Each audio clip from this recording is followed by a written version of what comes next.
Welcome back, everybody, to another episode of Your Land, Your Lifestyle podcast. I'm your host, Melanie Eula, and with me here is Jason Science. He is going to be co-hosting with me tonight. Hey, what's up, everybody? Welcome back to episode number 3 of the Your Land, Your Lifestyle podcast. Today, we're going to talk about something that's super exciting. Not really. No. It's not exciting, but it's something that's super important, I guess. I think it's something that everybody avoids talking about, quite honestly. Right, and we've been through it enough lately, not only on a personal level, but on a professional level as well. We deal with it professionally, probably on a daily basis. But we've got a lot of context, and we'd like to talk about essentially estate planning, all the icky things that people don't want to talk about trusts, because we want to think that we're going to live forever. Right. And we're not. Turns out. Somebody lied to me. Anyway, let's just jump right into it. What's the biggest roadblock that you feel like that we come into contact with most often? As far as family planning or like end of life planning? With respect to particularly real estate transactions, like what would you say is the number one thing that we run into when we go to visit? Let me just set a scenario for you. We go to visit, 5 brothers and sisters, and they're wanting to sell mom and dad's place, and mom and dad didn't have a trust, and what are the kids left with? Even if there is a trust, if you have 5 kids, I promise you that you will have 4 signers.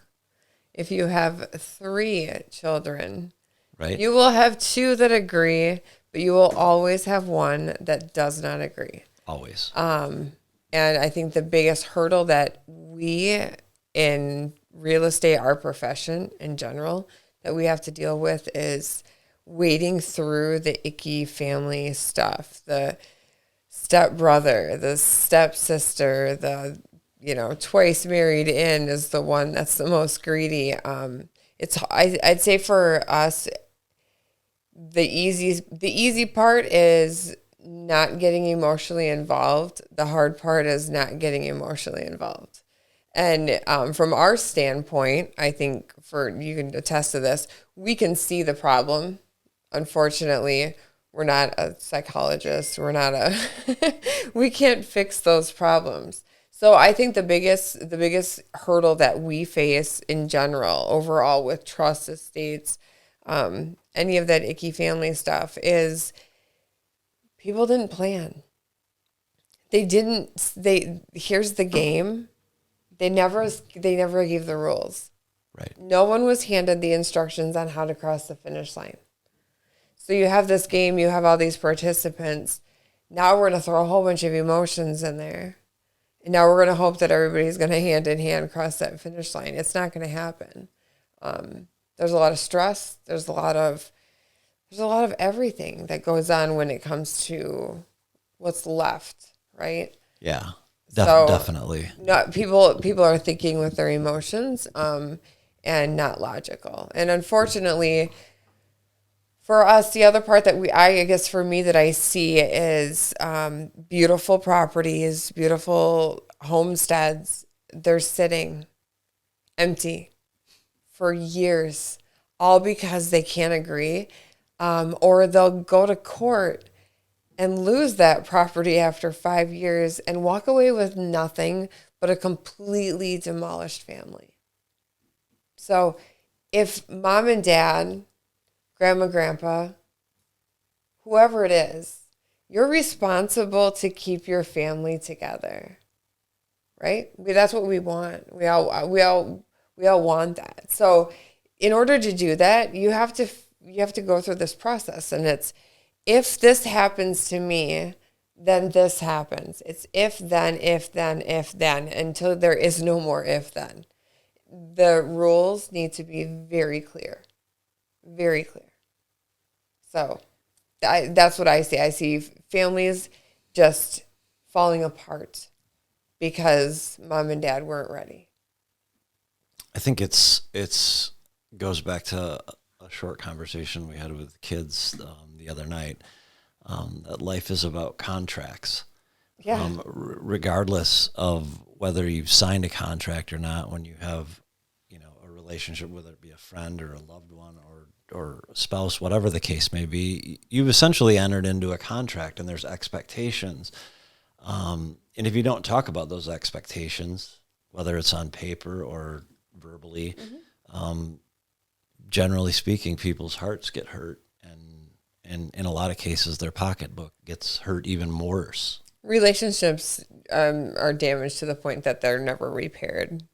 And then the family dynamics are, well, they're in shambles. There's nothing left but a bunch of hurt feelings. So right, they all can be avoided. The best gift that I think you could give, and a lot of people are like, well, that doesn't apply to me. I don't have thousands or hundreds of thousands of dollars or millions of dollars.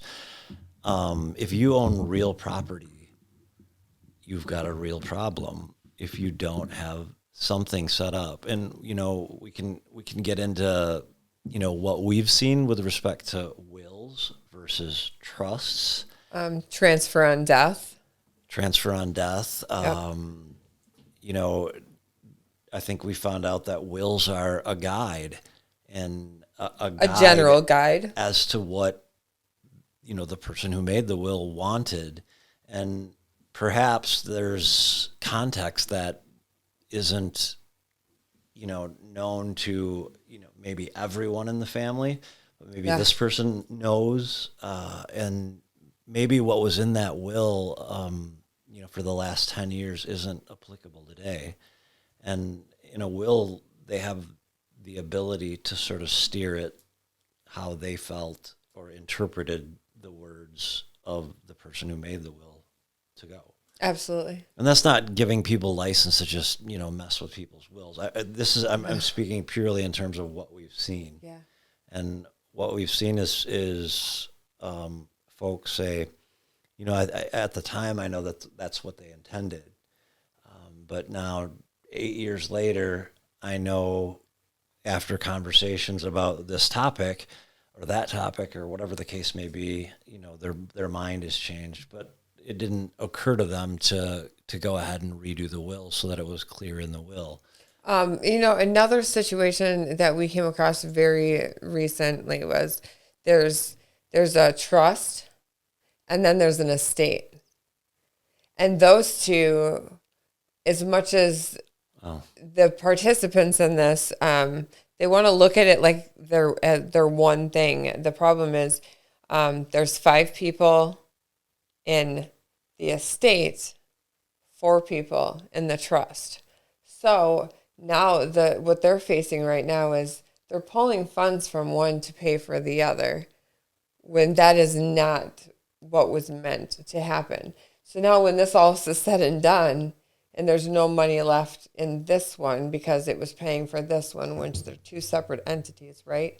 Now there's a bigger problem because now they're going to get audited. So there's a lot of things that you need to be ready, and you need to have everything done in the proper steps.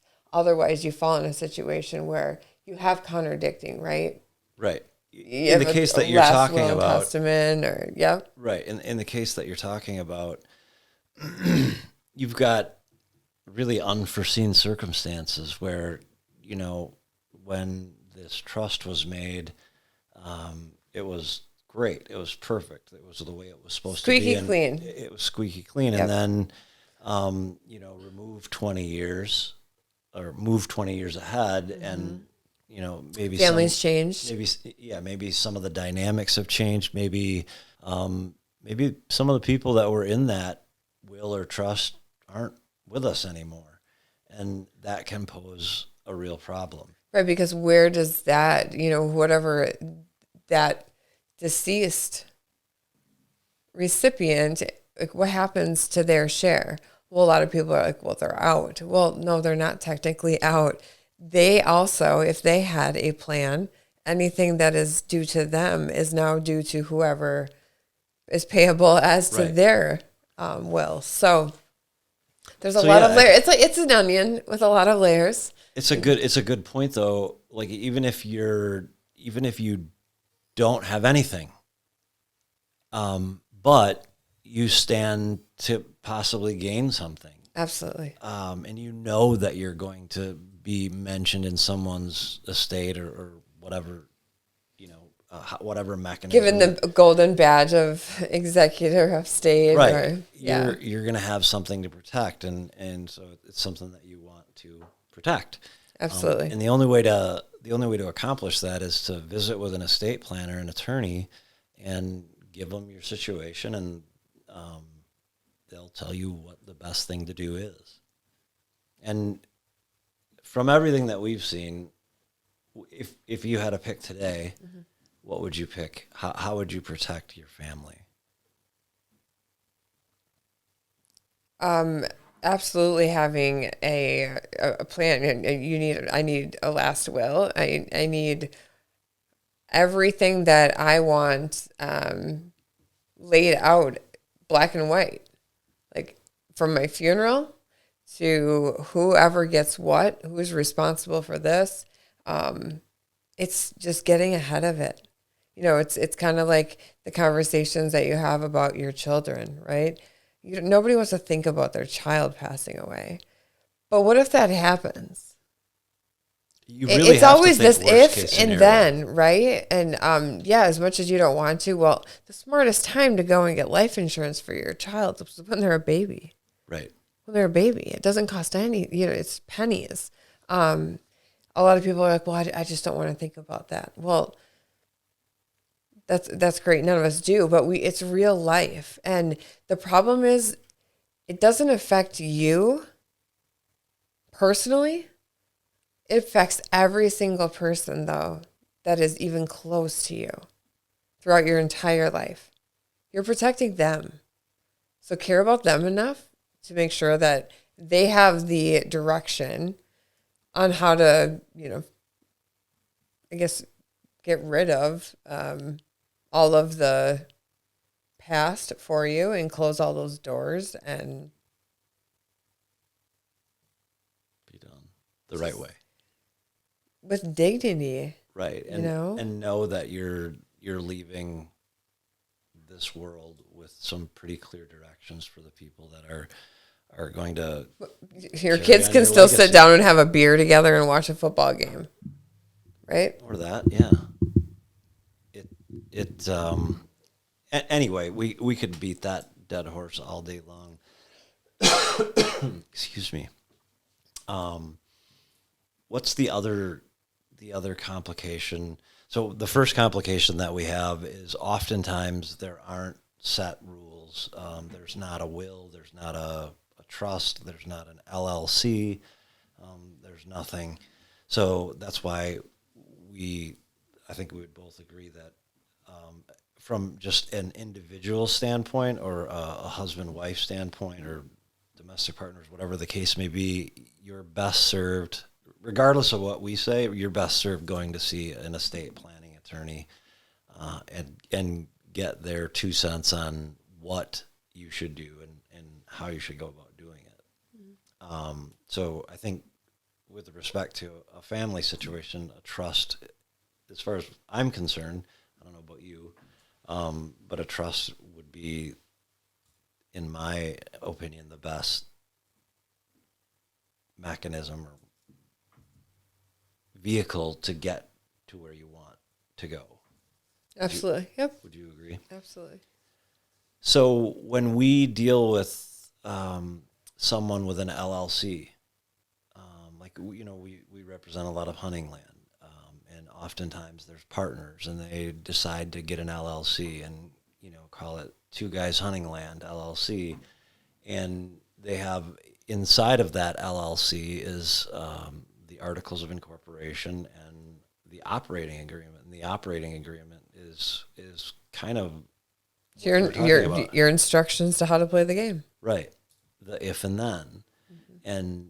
And those are real important. Where we run into trouble is when, Melanie owns, 50% of whatever, and your friend owns 50% of this property, and you all decide to not get along, and now you got a problem. So again, as much as we'd like to think that we can all play nice in the sandbox, more often than not we can, but introduce money into it, and the ability to get money without, having maybe to do a lot, it definitely changes things. It definitely changes the dynamic, and I think it changes people. It does. And having it as an LLC, then you just sell it all as a whole and relinquish the LLC. Mm-hmm. So it's clean. Yep. So there's a lot of benefits to having a trust and an LLC and all of these things. We're actually dealing with a property right now that has an LLC that owns the property, and the trust owns shares of the LLC. And that just started in January of this year, so it's just new. Yeah. And they were really smart about the way they did it. So when Melanie and I had our meeting that just happened to be today, which is probably why we picked this topic, but when we had the meeting, as I'm walking out with a stack of paperwork like this. Yeah, we have a lot of documents. We had everything we need just in that one visit, because we know everything that we're going to need. And we've got the rules. Once you go through this a couple times and you make multiple trips to someone's home going, and now I need this, you get that checklist. But yeah, she was able to hand us the whole stack, and it had everything laid out in there, from the operating agreement for the LLC. It had the living last will and testament, his living will. He had the trust docs. Literally everything. Yes. There was 2 trusts. Yes. One that was irrevocable. Yep. And that was done with intent. And now, yep. Because when we sat down, everything was double layered. Like he said it, and then he said it a little bit louder, but he repeated the same thing. Right. So it was very easy to read. Kudos to his attorney for drafting that, because that was one of the best ones I've ever read. All the bases covered there. Yes. I've read them 3 times now, and never went to sleep, because it was always just captivating how smart they were at wording things and how forward thinking they were, really preparing for just about any financial situation or family situation that comes Absolutely, up. Yeah. Yeah, no, I think what the best part about it was just all the different layers. I'd say there's one part that is somewhat missing, I would say, and it's very minor. But so when people think about this, everyone's like, well, there's probably just one person in charge, right?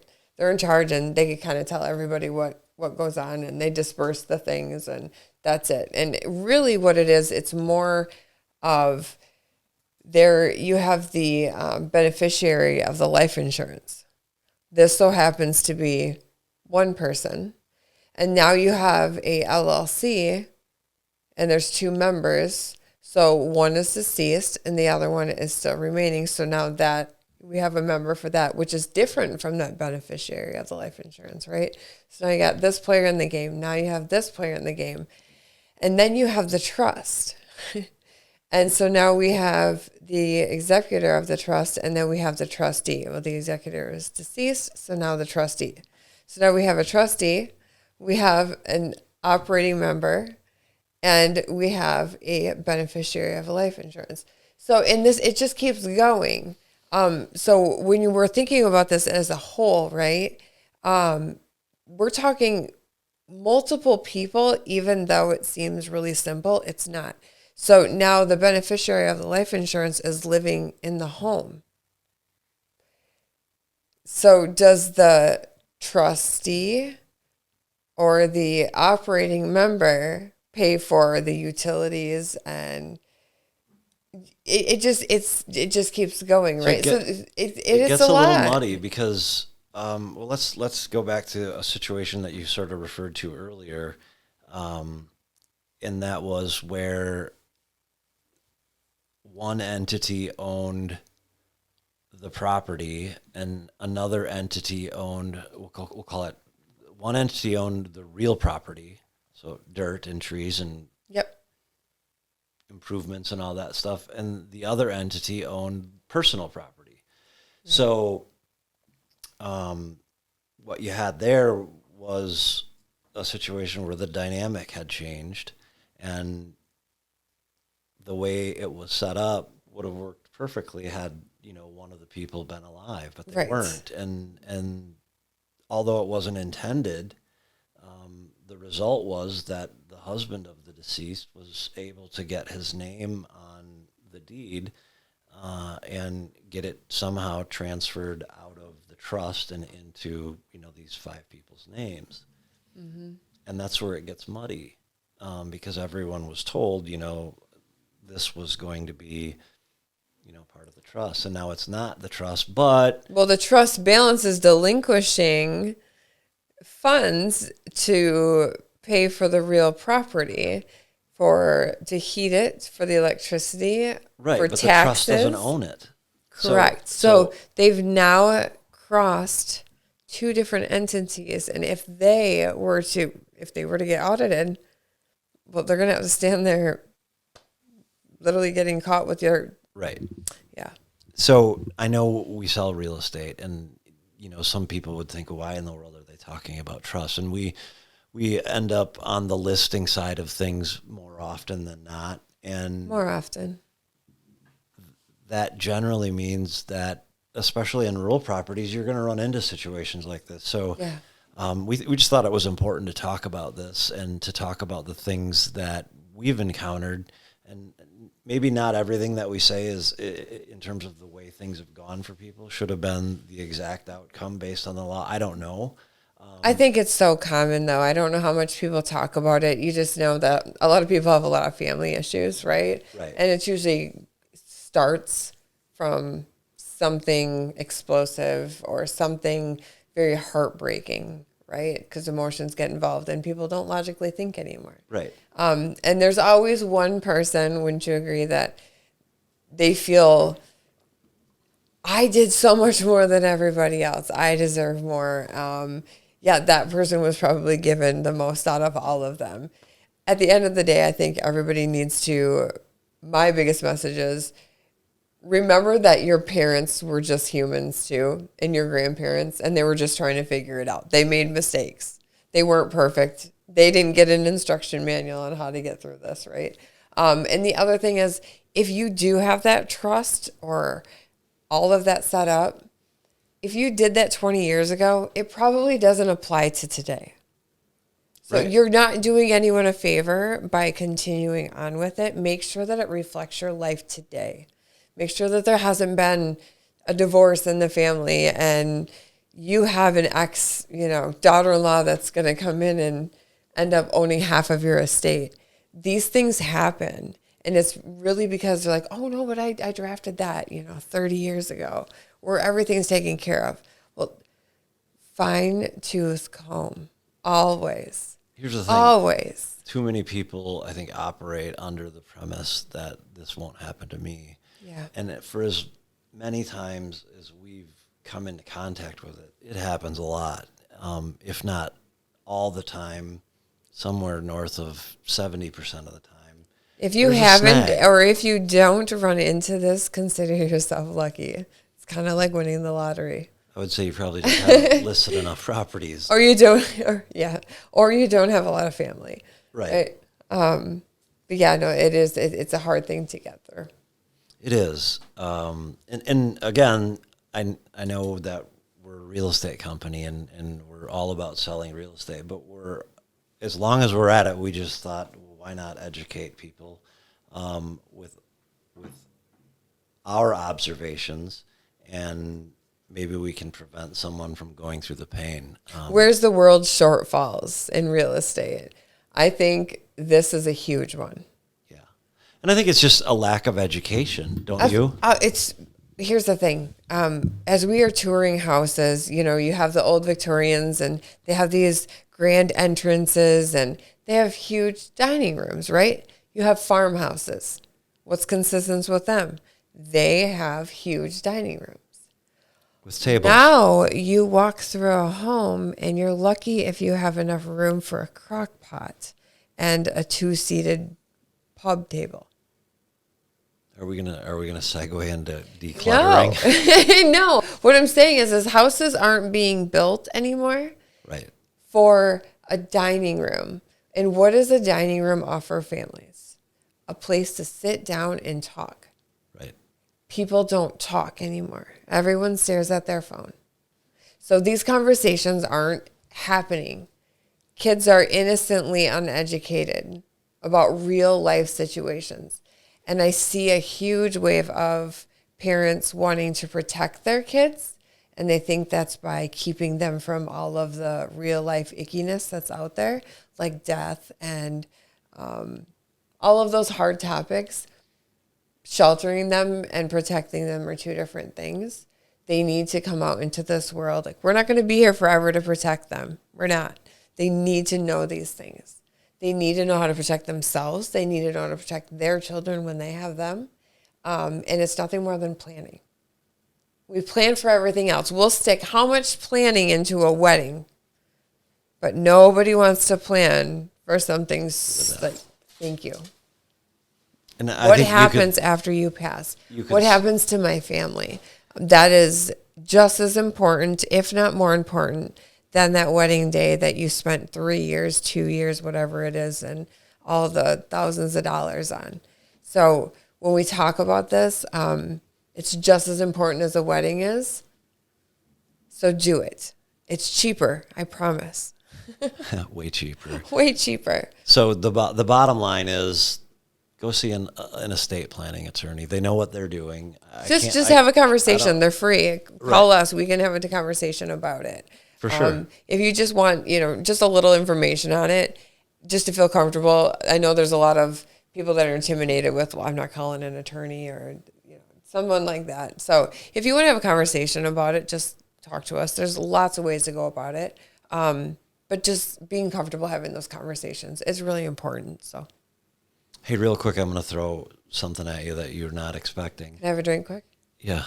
Tell us a little bit about your recent designation as a certified senior real estate specialist. So and a lot of people are going to be like, but based on the notes I saw you take.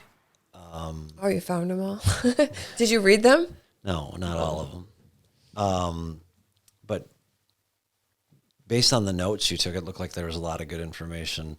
Like, tell us really quick what does that mean for you personally, and what does it mean for the people that we serve? What it means to me personally, I'm going to do this without crying. It's in honor of my grandma. Okay, here it comes. Her passing and her way of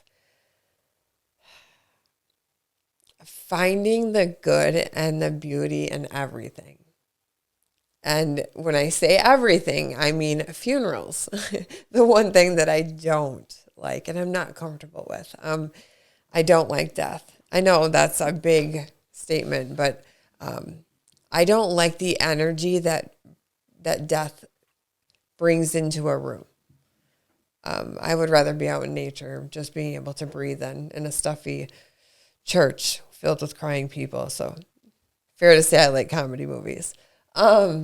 But really it's about helping people, making those hard decisions on, can I continue to care for myself? Can I do this on my own? Can I pay my bills on my own? Can I remember to take my medicine on my own? It wasn't a huge, I wouldn't say it was a huge conversation or it was a huge concern until COVID hit. A lot of things changed with COVID in our world. And when I say that, I mean, people moved. Everybody became remote and everyone moved. And when I say everyone moved, everyone but grandparents. So we all kind of just went our own ways and stopped thinking about what about them when something happens, right? So now we had this big pandemic that hit and just changed the way that we operate on a daily basis. Right. So now, yes, a lot of, generations that we wouldn't have seen using technology, they're now using technology. However, those technology only goes so far. So what happens when grandma starts calling you 3 times over and asking the same question? When you stop over there and you start noticing things, who's that person for your grandma? Who's that person for your grandpa? Who stops in and checks on them? Being alone does things that are only recognizable to the ones that are the closest. So for me, being so close to my grandma and recognizing that, I could recognize that she didn't need to be driving her car anymore. What if I wasn't there? So taking those next steps of having the conversations with, can you care for yourself? Well, that's a loaded question. Are they bathing regularly? Are they doing all of the regular maintenance on their home? If they can't do those things, they need somebody to lean on to help them get in a position that they can do what they're able to do. So I guess really what led me into it was being able to have those conversations with my own grandmother, which I never thought that I would be able to do because she was my best friend. Nobody wants to think about losing their best friend. No.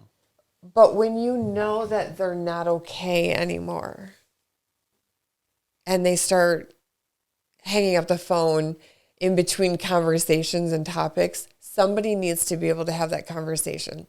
So if your grandparent lives around here, in Wisconsin, and you decided to move out of state, there's a need for people that are like myself that are certified in helping people like that. Going and having those conversations, making sure they're okay, helping them get rid of the things that they don't need, decluttering them, right? A lot of these people don't leave their homes. They've lived there for 50 years. When widows become widows, their life was on pause about 30 years ago in regards to caring for themselves. They can't do the financials anymore, right? Or they never learned how to. Right. My grandmother never drove a car. I didn't know that. Yeah, no, my grandpa was a minister and my grandma just played that role. So she never drove a car. She walked everywhere she needed to go. They never had TV. So there's it's a loaded title because it's really what it is having that person to trust. I don't have a grandma anymore. I would love to be able to help someone else's grandma and be able to be there for them. So that's really what got me into this. But the other side, let's get away from the emotional side of it. The other side that I love to do is help families with inheritance. So when you're going to inherit, say you sell off land or you're going to inherit a farm, right? Your grandparents pass away. They left the farm to you. Well, when they bought that farm, it was probably $500 an acre. And now when you gain ownership of that, say it's worth $10,000 an acre. Well, if you sell that as is, you're going to pay capital gains on everything over that $500 an acre. Right. You do a step up in basis and now you close an entire gap. So when you sell, you don't pay anything more than what the value is as of current. So being able to help protect assets, estates, just all of that is very personal to me. And it just, I don't know. It means a lot to me to be able to help someone's loved one and everything that their family worked so hard for. Nobody wants to see the government come in and take all of that money. And when we see that, though, it's you can be prepared for that. There's a plan. You can always have a plan. It's the if and then. So do you feel like you got a bunch of resources that certainly you could knowledge dump on someone, but that's not always the best, the best course of action?